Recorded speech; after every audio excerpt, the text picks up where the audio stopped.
Hello and welcome to the Brian Hornback Podcast. This is episode 97. This is actually Sunday, August 14th. So we're about more than a week away since the Knox County general election. And here on episode 97, we're going to break down, we're going to talk about the Knox County general election. We'll do another podcast where I'll talk about the state and federal primary race. But let's get right to it. Again, apologize that it's taken me a little bit of time to get to this point, primarily because after the election on the 4th of August, that Saturday, after that, I had a state executive committee meeting, and then just getting back to the routine of work and life. So here we are. But we're going to start right away. We had a lot of races on the general election ballot, but I do want to give a special shout out to the individual who led the county ticket. Now this is somebody who's unopposed. So this is the person who got the most votes. And to be honest with you, when you give somebody a complimentary, when somebody's unopposed, you're giving them a complimentary vote, in my opinion. But that goes to none other than our Knox County Court Clerk, Sherry Witt. She got 34,247 votes in the Knox County general election. So Sherry Witt, Knox County Clerk. I don't know if that's one because she's exceptional at what she does, because she was our registered deeds for 8 or 10 years, then 4 years ago was elected in a contested Republican primary to be our county clerk. This year she was unopposed for county clerk, and so she got the most votes. She led the ticket. We call it leading the ticket. So she led the ticket and got the most votes. Let's just go ahead and we'll go ahead and run through some of these.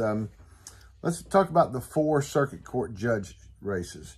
You have Jerome Melson, who's at Division 1, Bill Ayler at Division 2, Deborah Stevens, my favorite, at Division 3, and in Division 4 is Greg McMillan. Of those 4, Bill Ayler at Division 2 got the most votes. He got 33,494 votes. Coming in second was Jerome Melson, 33,483. Now, he was appointed about more than a year ago, about a year and a half, a year and 8 months ago by Governor Bill Lee to replace Circuit Court Judge Christy Davis, who went to the Court of Appeals. And then coming in third was Deborah Stevens with 33,034 votes. And then Greg McMillan coming in at 32,646 votes. No real shock there. Most people who have a divorce are going to probably be in Greg McMillan's court. So he's either made somebody really mad or somebody really ticked off. Then we go to Chancery Court. John Weaver has been in the Chancery Court the longest. Bud Armstrong in the Republican primary beat Chancellor Eddie Pridemore.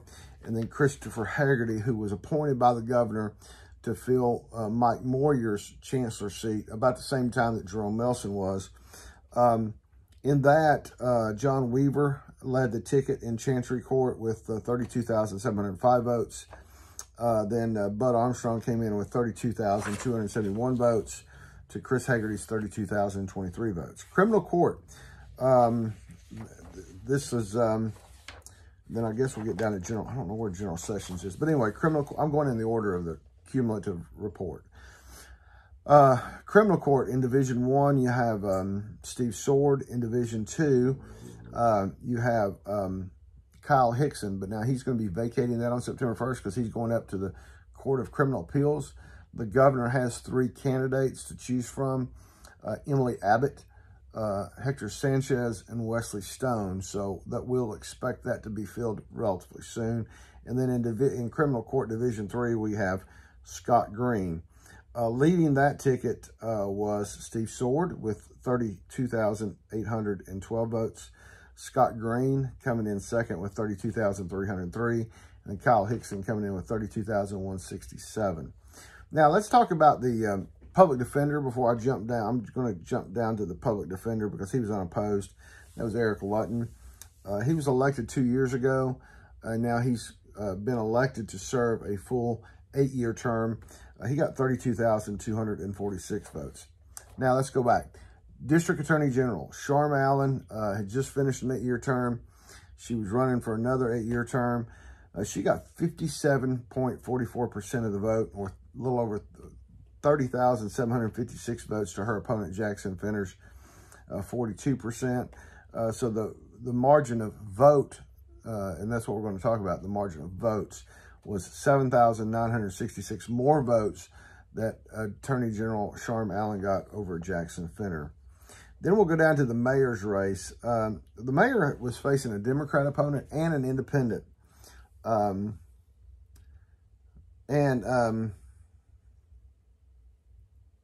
looking at this list now. Anyway, it looks like, I want to say he was just facing a Democrat because on this independent, it says a W, which means withdrawn, I think. But anyway, Glenn Jacobs got 55% of the vote to Debbie Helsley's 44% of the vote, 44.72. He got 55.28 to Debbie Helsley's 44.72%. His margin of vote victory was 5,788. We're going to talk about that.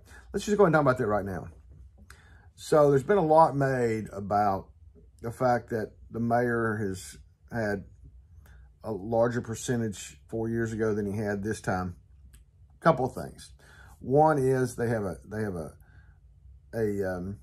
Democrat chairman who's being aggressive. He's recruiting candidates to run for offices. And he had quite a few candidates this year versus 4 years ago. But yes, so the Democrats have been a little more aggressive. They've been a little more deliberative in how they've approached races. But also we got to remember that we got a lot of people moving in here from the north. We got a lot of people moving in from California. And so that's going to also, those people don't know our elected officials. They don't know our typical way of electing, our typical way of thinking. And so, again, I'm not a huge fan of all these folks moving in.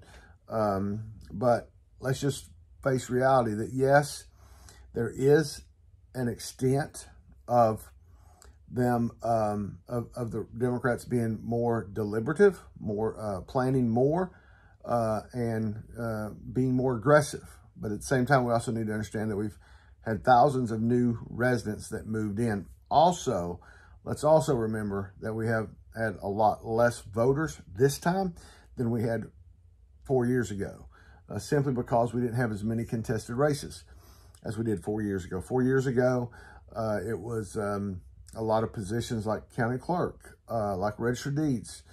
These people were people running. The people that got elected are people who'd worked in the offices, but they were new to being elected to those positions. Does that make sense? And so also in May, 4 years ago, you had 3 people that were running for mayor. And then it was down to just Glenn Jacobs, who'd won by 23 votes in May in the Republican primary. And so you probably had more people showing up 4 years ago because you had newer names on the ballot than you do now when you just have some of the same people running for re-election. Now, let's get to one of the tightest races of the night, and that was County Commission District 3. You had Republican Gina Oster against Stuart Hall. It was very, very close. It was the next to last race decided at the Republican headquarters Thursday night, simply because they were waiting on absentee votes. Interestingly enough, now that I'm looking at this number, Stuart actually won absentee votes. But anyway, pretty significantly. But anyway, in early voting, Gina won 51.27% of the vote. On election day, she got a little over 50% of the vote. But then on absentee votes, Stuart was able to bring those numbers in a little bit more. But anyway, Gina Oster did win that race with 50.74% of the vote to Stuart Hall's 49.26% of the vote. A margin of 89 votes. 89 votes. 2 years ago, Gina Oster had ran for state representative and lost in that Republican primary by 99 votes. And now in this race, 2 years later, in a smaller district, she wins by 89 votes. Sorry about that, Gina. She wins by 89 votes. Again, Stuart Hall was, the Democrats really put a lot of emphasis in that race. He actually had a campaign manager who is the daughter of the former election administrator for Knox County for a number of years. And so there was a lot of emphasis put on Stuart Hall. A young guy, works for Jupiter Entertainment. So we'll see what happens with Stuart Hall in the future. Rhonda Lee was unopposed out in the 7th district. She's replacing Charles Bustler. He's term limited, and she got 4,101 votes. Then in County Commission at Large Seat 10, Larson J. was being challenged by Dylan Early, a former Republican who became a Democrat. Again, should not have been a close race. In the primary, you'll remember Larson J. beat Steve Weiner by about 4,000 votes. So he won the general election with 56.29% to Dylan Early's 43.71%, or 6,707 more votes than Dylan Early, Larson J. did. So again, for the amount of money that Larson had, for the establishment that backs Larson, much tighter than I'm sure Larson wanted. County Commission at Large Seat 11 has been served by Justin Biggs for the last 4 years, and he did not seek County Commission at Large Seat 11. So we had Kim Frazier, the Republican, and we had Vivian Underwood Shipe, a Democrat, and we had Don Bridges, an independent. Just when you look at just Kim Frazier and Vivian Underwood Shipe, Kim Frazier got 6,538 more votes than Vivian Shipe. And then there was another 4,208 votes separation between Vivian and Don Bridges. Don Bridges had signs. It was about all I saw. I didn't see him. Still don't know that I know what he looks like. So I didn't see him out on the campaign trail. But Kim Frazier won that. Again, that race, let's just talk about that race for just a minute.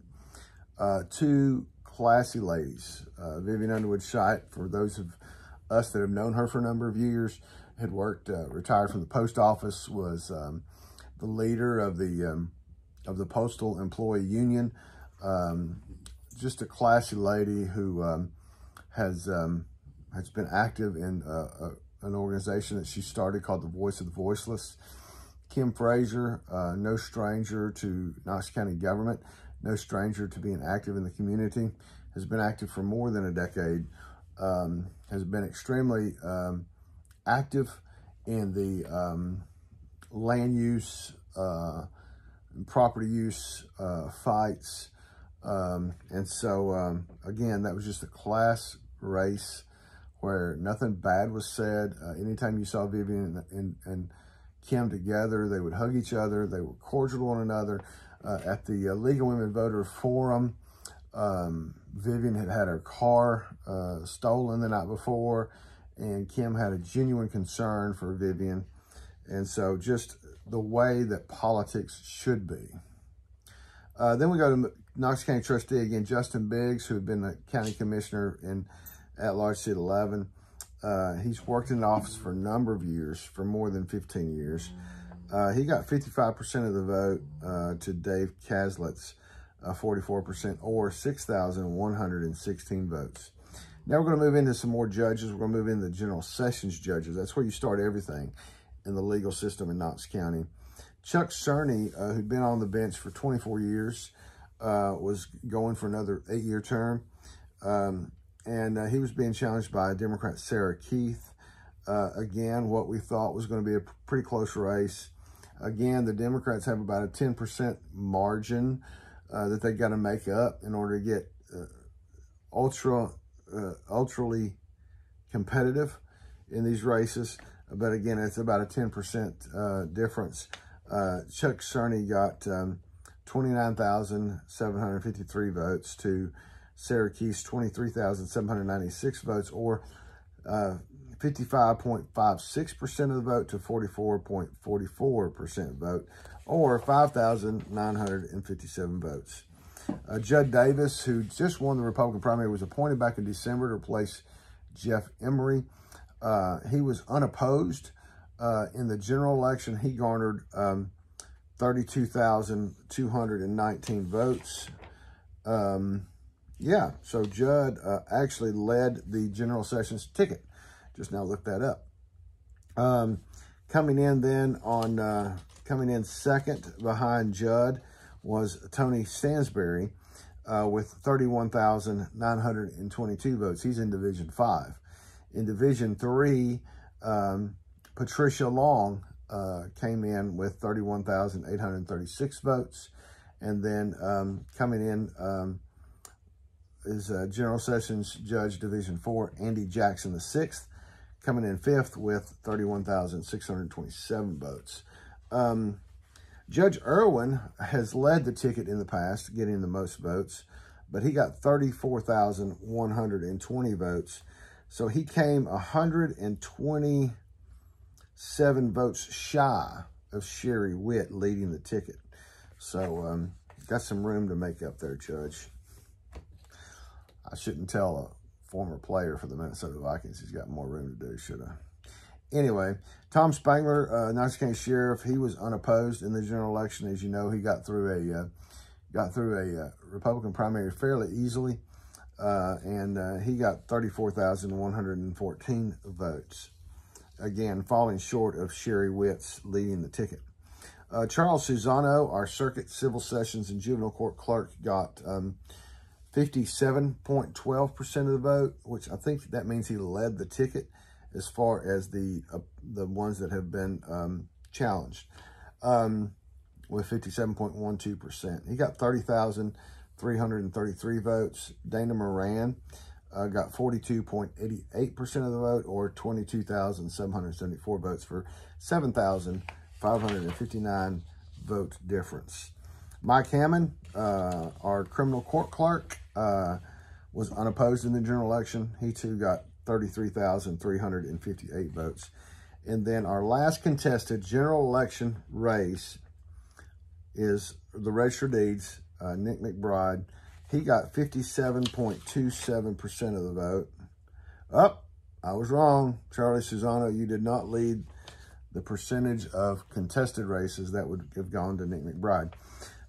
So Nick got 30,622 votes, or 57.27% of the vote, to Scott Crammond's 42.73% of the vote. So there, Nick had a greater percentage than just the 55-45 that we've been seeing all night between the Democrats and the Republicans. And Nick got 7,779 more votes than Scott Crammond. Now we're not going to get too. We're going to go into. We're going to go into the Board of Education and the Farragut elections before we end this episode 97. We had 5 school board races up. In District 1, we had John Butler, who's a Democrat, being faced by Breonna Holloway and Reginald Jackson. Dr. Butler got 1,993 votes, or 72.82% of the vote. Breonna Holloway got 350 votes. I'm sorry, Reginald Jackson got 394 votes, coming in with 14.4% of the vote.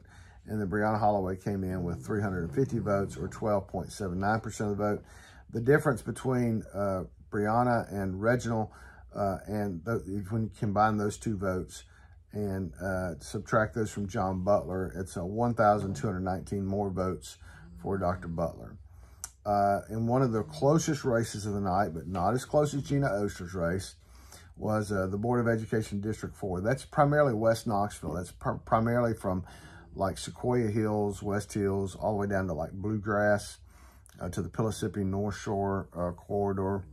Catherine Bike, the Democrat, the only race that the Democrats won on August the 4th was the school board election, District 4.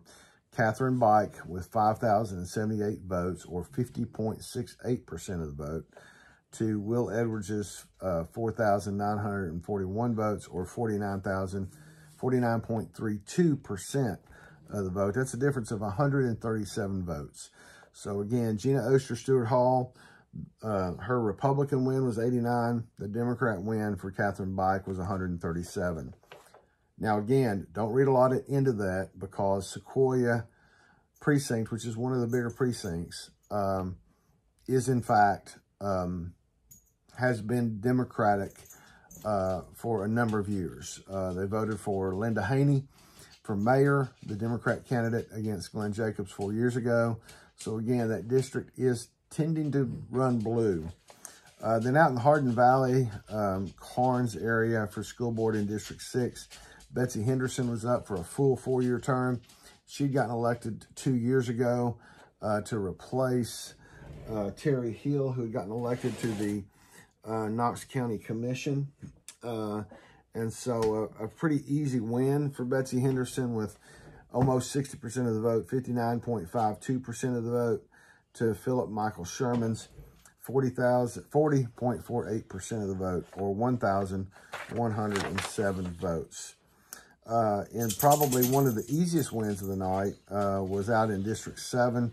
The Republican Steve Triplett taking on Independent Dominique Oakley. Triplett garnering 70.96% of the vote to Oakley's 29.04% of the vote. It's 3,829 votes to 1,567 votes, or the difference of 2,262 votes. Again, District 7, very Republican district, runs from Powell and High School and Halls. And so that race was pretty convincing. And then over in South Knoxville, another close race, not as close as Bike and Edwards, not as close as Hall and Oster. But the last race that the Republicans were able to decide on, because of, again, waiting on absentee votes, was the race between school board chair Christie of South Knoxville and Annabelle Henley.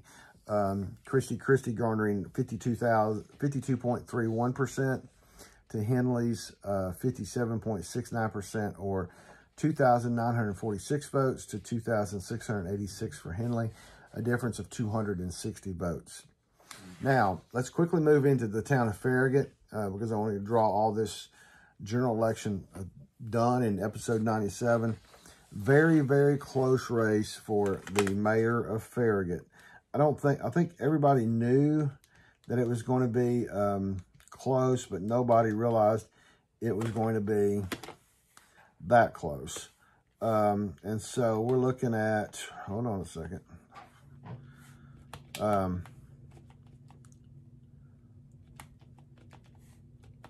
We're looking at a 58 vote difference. I had not done the math, sorry.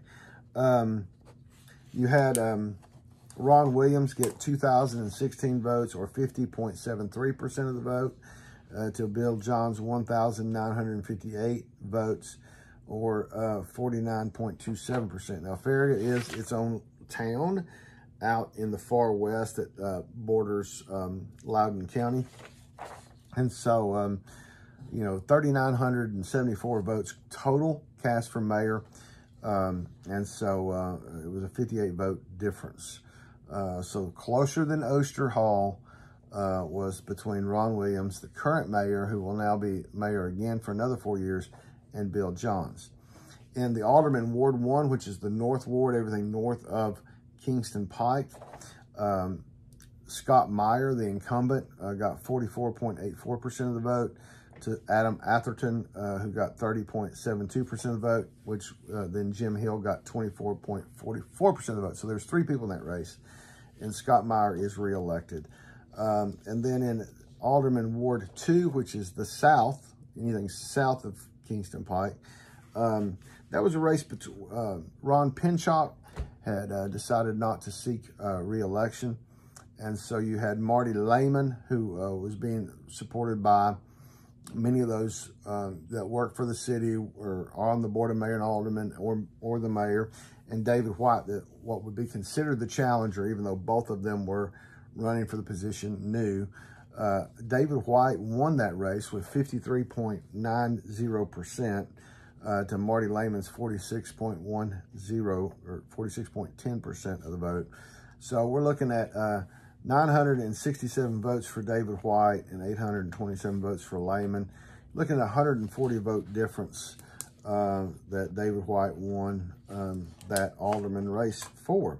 So those are the general election here on episode 97 of the Brian Hornback Experience.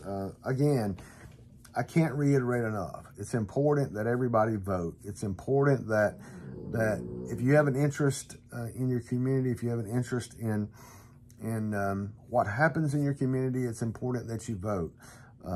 Again, if you lived in County Commission District 3, you know, you could have been the difference in Gina Oster getting 90 votes or Gina Oster getting 88 votes. Again, is 88 votes going to affect, or is going to affect a win or loss for somebody? No, but every vote counts. And if you don't vote, then you don't really have a reason to complain when things aren't the way you want them to be.